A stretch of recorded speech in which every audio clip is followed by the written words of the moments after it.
আপনার মোবাইল ফোনের ডিসপ্লেটি অরিজিনাল কিনা ডুপ্লিকেট কিভাবে চেক করবেন আজকের এই ভিডিওতে আমি আপনাদেরকে দেখিয়ে দিব। এটার জন্য সর্বপ্রথম আপনারা যাবেন ফোনের ডায়াল প্যাডে চলে আসার পরে এখানে ডায়াল করবেন স্টার হ্যাশ 85 হ্যাশ এটা ডায়াল করে দিবেন। এটা ডায়াল করার পর আপনাদের সকলের ক্ষেত্রে সেম ইন্টারফেস শো হবে। এখন যেটা করবেন নিচে দেখতে পাচ্ছেন একটা কিন্তু অপশন রয়েছে কারেক্ট, এটাতে ক্লিক করবেন।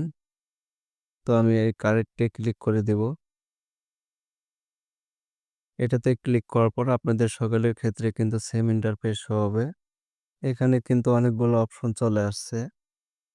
তো এখান থেকে আপনারা যেটা করবেন এখানে দেখতে পাচ্ছেন ম্যানুয়াল টেস্ট নামের একটা অপশন রয়েছে, এটাতে ক্লিক করে দিবেন। এই ম্যানুয়াল টেস্ট এটাতে ক্লিক করব। এটাতে ক্লিক করার পরে এখানে কিন্তু অনেকগুলো অপশন চলে আসছে। তো আপনারা যেটা করবেন এখানে দেখতে পাচ্ছেন ফার্স্টে কালার নামে একটা অপশন আসছে, এটাতে ক্লিক করবেন। তো আমি কালার নামের এই অপশনটাতে ক্লিক করে দিব।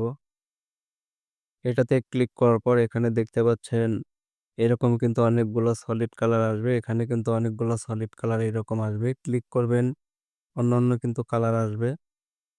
তো এই কালারগুলোর মধ্যে যদি অন্য কোনো কালার থাকে তাহলে বুঝবেন আপনার ফোনের ডিসপ্লেটা ডুপ্লিকেট।